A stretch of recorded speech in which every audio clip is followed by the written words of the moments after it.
the strongholds that I once had on my mind, God truly healed me from that. But it took radical obedience and radical trust to really put the idol down. Hey y'all, welcome back to my channel. My name is Naya, aka Naya Walks with the Lord, and I know it's been a minute. I have not seen y'all in a very long time. Not gonna lie, your girl has been caught up with her master's program. I'm glad to say I made it a year through. Glory be to God. But God has called me back to making YouTube videos. If you don't know me, I create faith-based content, and I also share bits and pieces of my life and journey and walk with the Lord, whatever He's calling me to share. So today I'm going to be sharing with you guys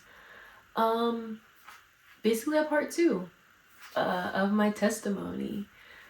For any of you that saw my previous video, probably from 2 years ago, it was called My Struggles But God's Goodness. In that video, God had called me to, obviously, like the title says, discuss my struggles, and how, where I was at in that current point. I'm glad to say I don't struggle with the same things that I struggled with when I recorded that video. And that video is probably 2 years old. I never specified what I was struggling with in the video, but I guess I'll share it now. During that time, I was struggling with, sexual immorality, falling into that sin, specifically fornication. I was struggling with that, and God had called me to walk out of that. He called me to stop doing that. He had been calling me to stop doing that for since the beginning of my walk with Him. And it was just hard because that was the sin that was keeping me bound. God had been calling me to lay it down. He showed me that it was an idol in my heart, and I didn't fully understand that at the time. I'm like, oh, how could it be an idol? The idol is just anything that you put before God, and that was definitely something that I was putting before God because I was being disobedient. That is something I didn't want to lay down, but I do want to acknowledge I was getting better over time. It is a sanctification process, but still, if your right hand causes you to sin, cut it off. And I was not cutting it off. And it got to the point where God was like, okay, girl, you need to lay this down, And I was like, okay, Lord. It was hard.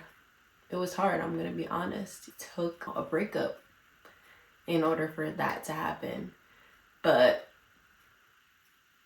God requires sacrifice. And that was the sacrifice that I had to lay down. And during that time, where it was just me and the Lord, He really showed me so many different things. He showed me my brokenness to another level. He allowed me to feel all the pain and feel all the childhood emotions, revealing the root of why fornication was something that I was using to cover up those wounds that I had. And He really showed me that rejection was the reason why I was feeling like I wanted to go to that. But doing that made me feel worthy. It made me feel loved, but that's temporary. And it can feel good. It soothes your flesh. It feels like it feels something that is broken in us. But that area is actually an area that the Lord wants to heal. And he wants you to invite him in instead of having sin cover you in that area. During that time, God showed me I needed to go through deliverance. I needed to be delivered from the spirit of addiction. Because, the more that you do a sin over and over and over and over again, it invites that spirit in. Spirit of addiction, the spirit of witchcraft, the spirit of lust, just all those things. God brought me into a period of fasting and he delivered me from that. I definitely feel the difference of that. Like, I have been walking in purity now for almost 2 years. So it's crazy to see, because I actually watched the video that I made from 2 years ago about my struggles but God's goodness before even recording this now.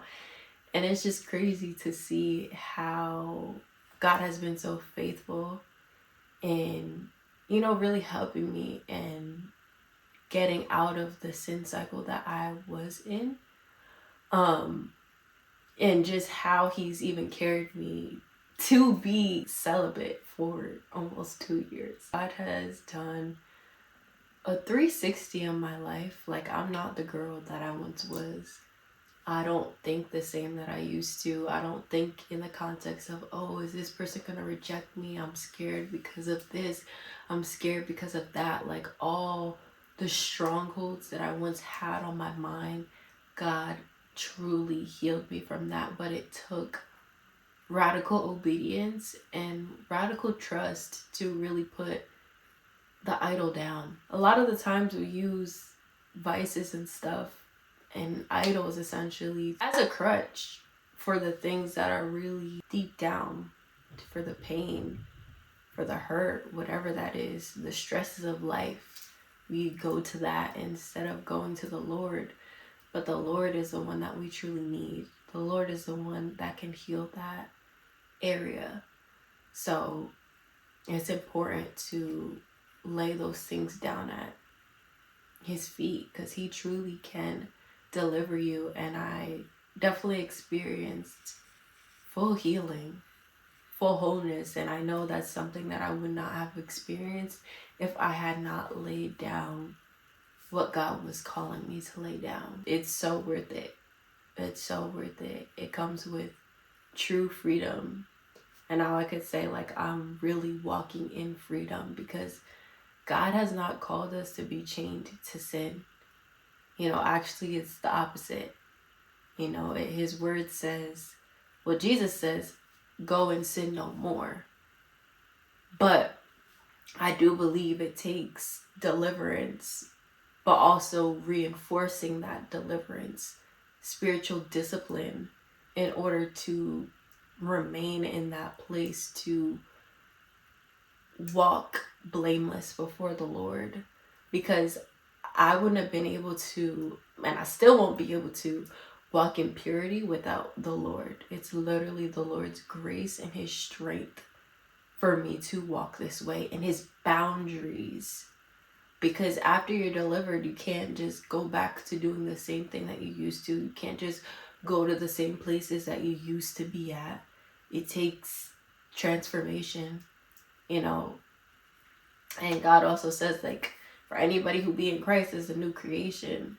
So you have to walk as that new creation and not be a dog who goes back to his vomit. I don't know what that looks like for you, what God is calling you to lay down.